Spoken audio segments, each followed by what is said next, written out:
Good morning, students. In previous lecture of OC, we have completed characteristics, advantages and disadvantages of company.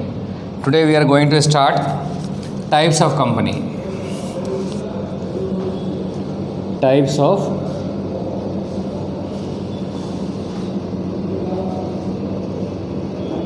company.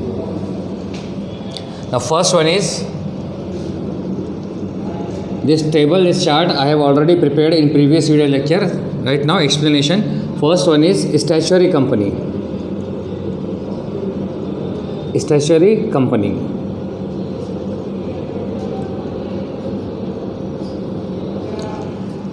Stationery companies are those companies which are established by passing law in the parliament, passing law in the parliament or legislative assembly.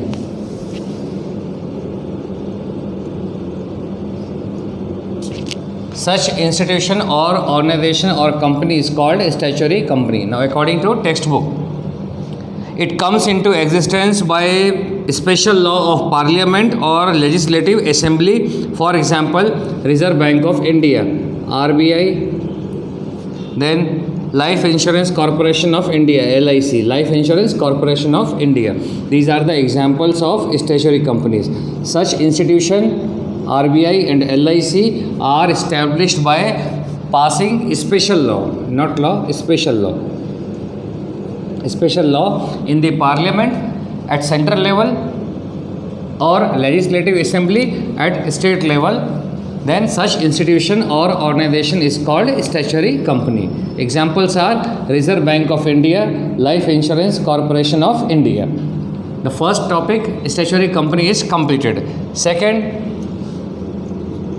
B, on the basis of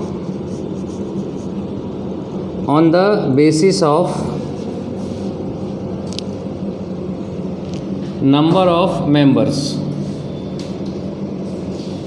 Second point, on the basis of number of members.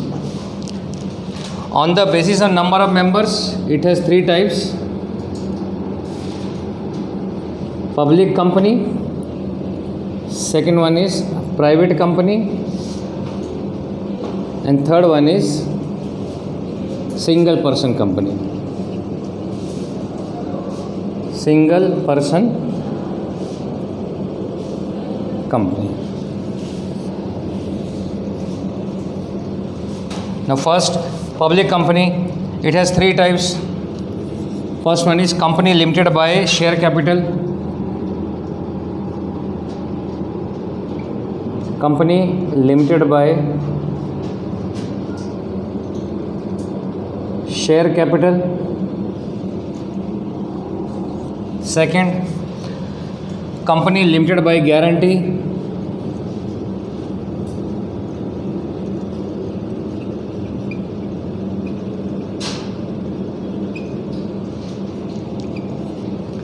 And third one is company by unlimited liability. Company by unlimited liability. A private company, it has also three types. Same, company limited by share capital, then company limited by guarantee, and third one is company by unlimited liability. Single person company has no types. These are the different types of companies on the basis of number of members. In public company, first of all, in public company, minimum number of members are 7 and maximum unlimited. Minimum 7, maximum unlimited, means there is no restrictions on maximum number of members. In case of private company, minimum 2 and maximum 200. And single person company, as this name indicates single, it means there is only one member. Minimum and maximum. So minimum 7, maximum unlimited, minimum 2, maximum 200, and here only one member is there who controls, administered, supervise, manage the whole company, that is called single person company. The first one is company limited by share capital. Before that, introduction about public company. Public company, as per Companies Act, company which is not a private company, company which is not a private company is called public company, in which minimum 7 members are necessary, minimum 7 members are necessary. There is no restrictions on maximum number of members, there is no restriction on maximum number of members. And this company can give invitation to general public to purchase its share and debenture. It means public company can issue shares or debentures in order to raise funds. In order to arrange money, public company has right to issue shares or debentures. There is no restrictions on transfer of shares, and the person who purchase shares or debentures from public company, those shareholders and those debenture holders has right to transfer their share or debenture in favor of some other person. There are 3 types of public company from the viewpoint of liability of members. So on the basis of liability, it has 3 types. First, company limited by share capital, company limited by guarantee, and company by unlimited liability. First one is company limited by share capital. The liability of member of company is limited up to the face value of share of the company purchased by them. This company has to insert the word limited at the end of its name. Means this company, it is compulsory for such type of company to use limited word at the end of the name of the company. And what is about the liability? The liability of member of company is limited up to the face value of share purchased by them. For example, whatever number of shares public company has issued, out of those share I had purchased 500 shares and the face value of share is 10. It means total I have to pay 5,000 rupees. Out of 5,000 rupees, if I had purchased only 1,000 rupees, it means my liability is only to pay 4,000, remaining 4,000 rupees. Total I have to pay 5,000. Because I had already paid 1,000, that's why my liability is only to pay remaining 4,000. So once again, company limited by share capital. The liability of the member of the company is limited up to the face value, of share of the company purchased by them. Whatever number of shares purchased by them in multiplied by face value, whatever total amount comes, only liability is 5,000 here.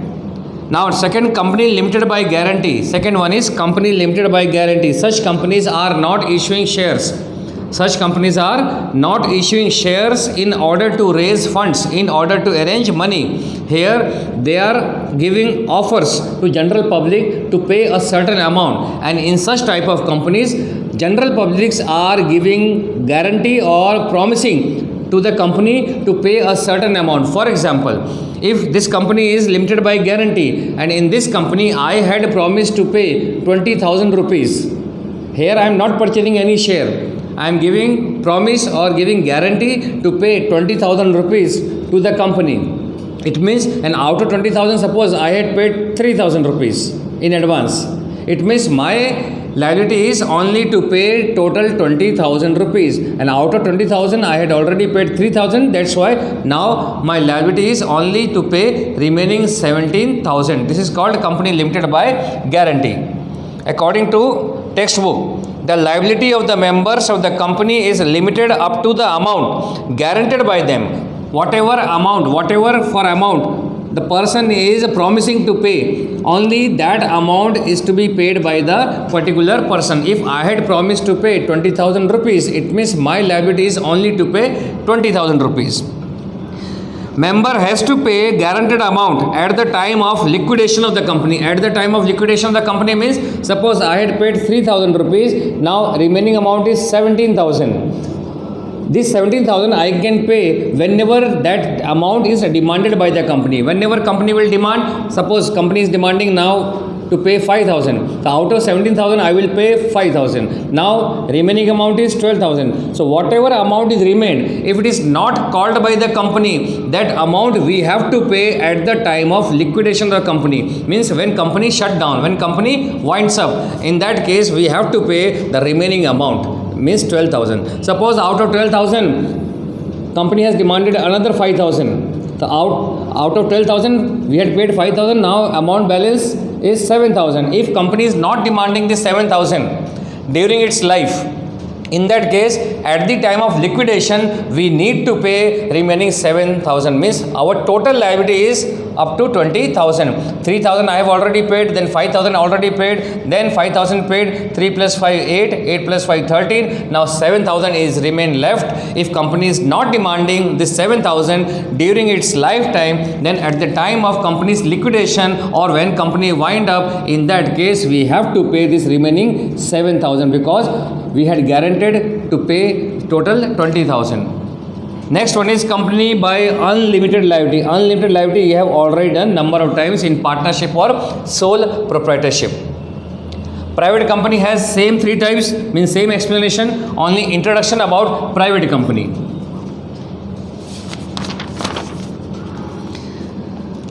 Private company is a company which has minimum 2 members, and maximum 200 members. Second important point, there is restrictions on transfer of shares of private company.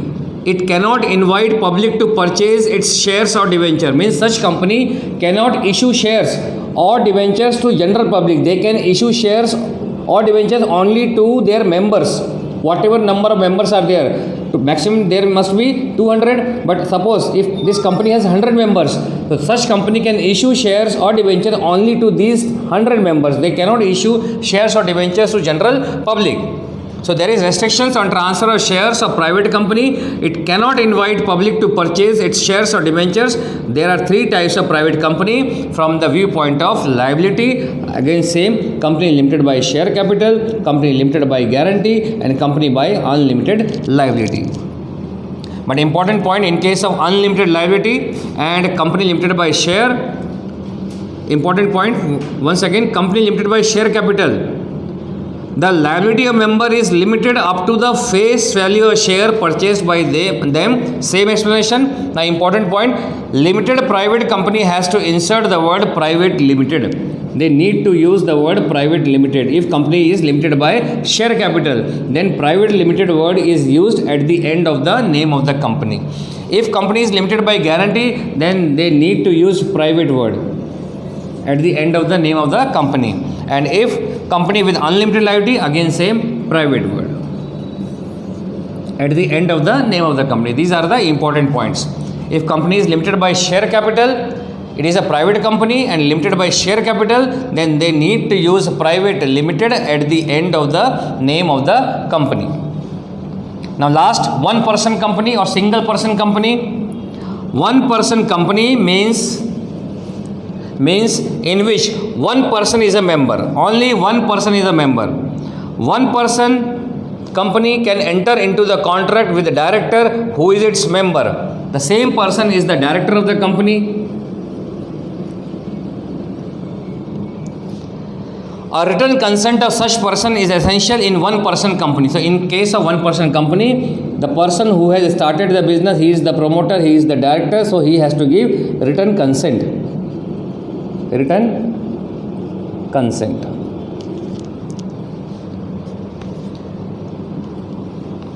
In addition, the memorandum and articles are to be presented because it is a company instituted or registered under Companies Act 2013. That's why for single person company or one person company, it is also compulsory to prepare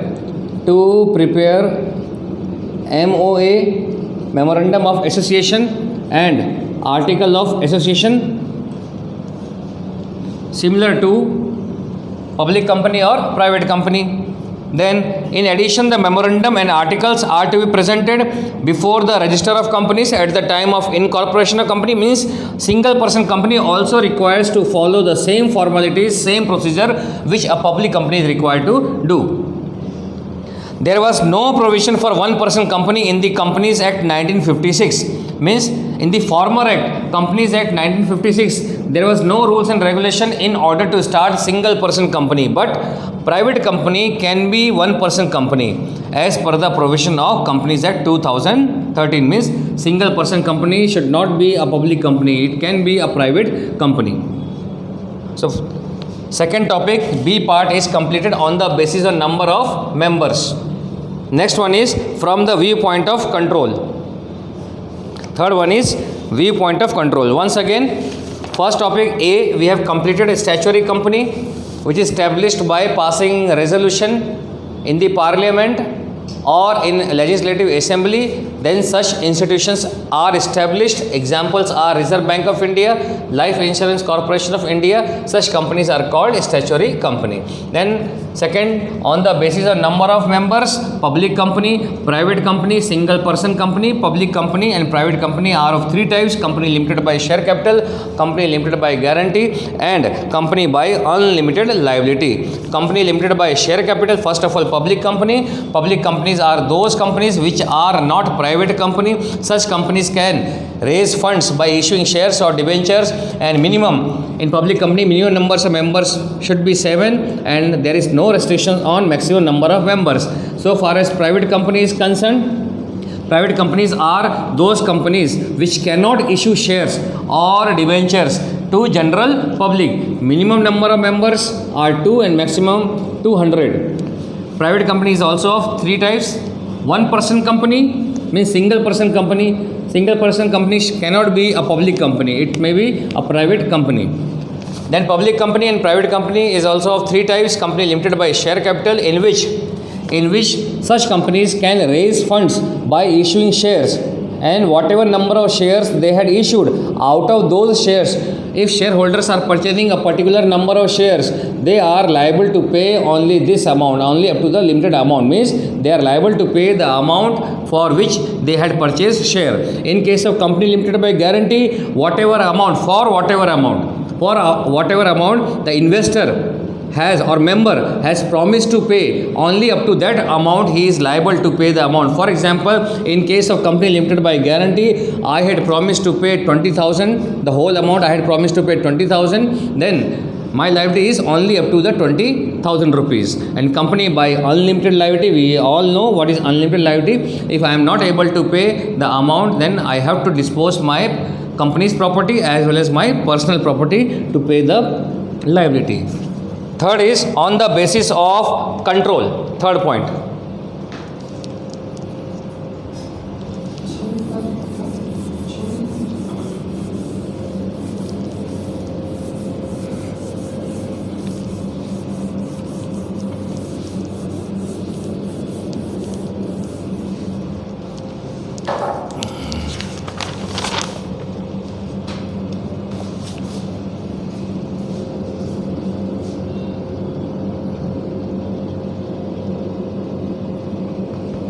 On the basis of control.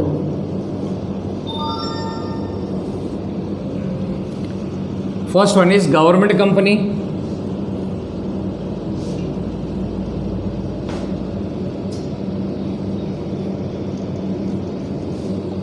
Second one is holding company.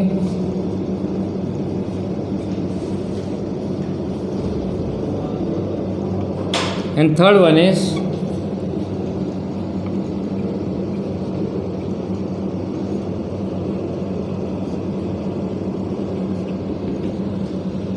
these are the three types of companies on the basis of control. Now first one is government company.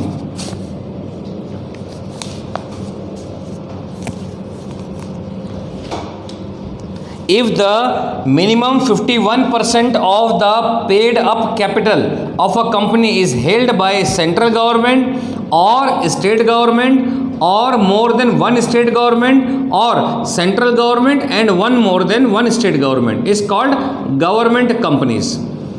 In any company, if in any company minimum 51% of the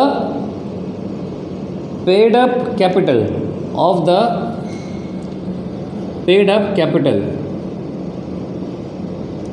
is invested by, in simple language, invested by government. Either it is central government or state government, or central government and one state government, or two or more than two states governments. In any way, if 51% of the total paid up capital is invested by government, in such companies are called government companies. Once again, if the minimum 51% of the paid up capital of a company is held by central government first, or second state government, or more than one state government, means two state governments or more than two state government, then central government and one or more than one state government is called government company. For example, Ashoka Hotels Limited. These are the examples of government companies. Ashoka Hotels Limited, Bharat Heavy Electricals Limited, Mahanagar Telephone Nigam Limited, means MTNL. These are the examples of government companies. In such companies, more than 51% of the total capital is paid up by government. Now, holding company. Holding company means a company which holds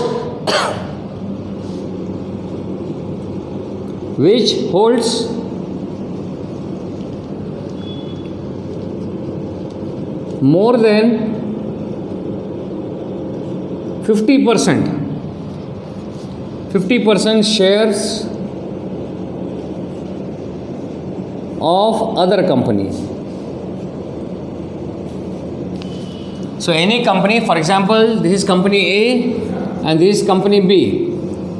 A has purchased 50% or more, but minimum 50%. 50% of share of B's company. In this case, A is the holding company. Once again, holding company. Holding company means a company which holds, which purchased, which has more than 50% share of other company and has the right, because since they are holding more than 50% share of the other company, that's why they have right to appoint majority of directors in that company. Majority of director means if in B company there are 7 directors, then majority means more than 3 directors holding company can appoint. So they have the right to appoint majority of directors in subsidiary company, in other company, the company which has holded by the holding company. Now, what is subsidiary company? In our example, B is the subsidiary company. Subsidiary company, the company of which more than 50% are held, and the right to appoint majority directors is with holding company. So, holding company and this is subsidiary company. Now, what is the definition of subsidiary company? The company of which 50% of share is held by some other company. The other company is called holding company, and the company whose share is taken by other company is called subsidiary company. So, these are the different types of companies on the basis of control. Here, subsidiary companies are those companies of which 50% or more shares are held by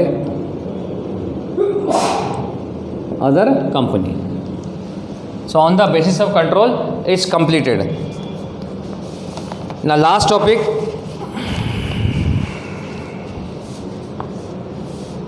Last topic is on the basis of place of registration. Fourth one is on the basis of place of registration.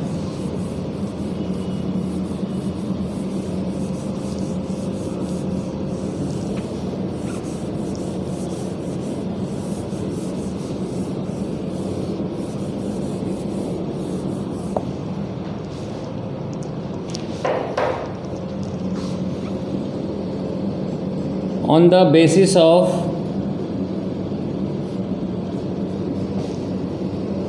place of registration. If a company is registered in India, then it is called Indian company.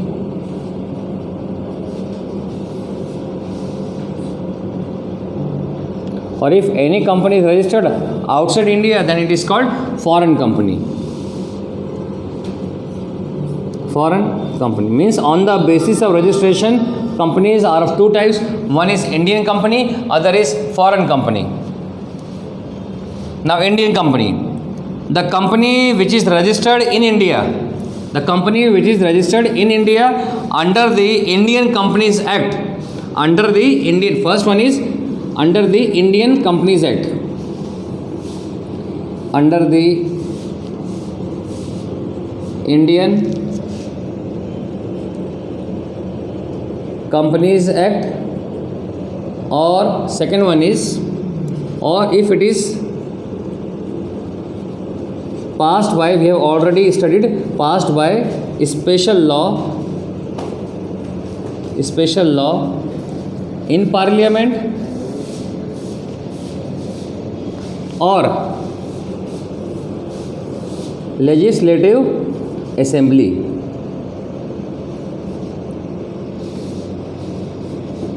The two conditions are there. One is if company is registered under the Indian Companies Act 2013 or any other former act, or if company is passed by special law in Parliament or Legislative Assembly, then such companies are called Indian company. Once again, the company which is registered in India under the Indian Companies Act or under the special act passed by the Parliament is called Indian company. Indian company can be public, private or government company. Now foreign companies. Simple explanation is there. A company which is registered outside India, it is registered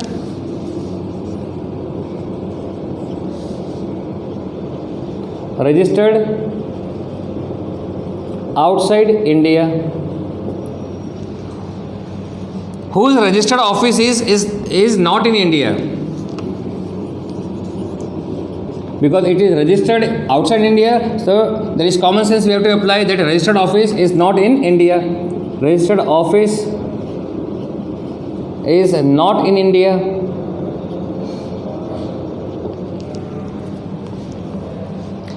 And whose place of business is in India, but they are undertaking their business activities in India. They are undertaking their business in India. So such type of companies are called foreign company, which is registered outside India, whose registered office is not in India, but they are undertaking their business in India. Such type of company is called foreign company. Now next topic is a procedure for formation of company. We have this topic we have already done in CCSP. So from here in OC you are not required to do procedure of formation of company. First one is promotion, second one is procedure to obtain certificate of incorporation. These two topics we have already done in, or we are going to start in CCSP. I think we have done. So this topic you are not required to do in OC. Now directly only two topics are left. Partners, difference between partnership and company, and difference between private company and public company. Third topic, difference between cooperative society and company you are not required to do. Difference between cooperative society and company you are not required to do. And second one is procedure of formation of company you are not required to do.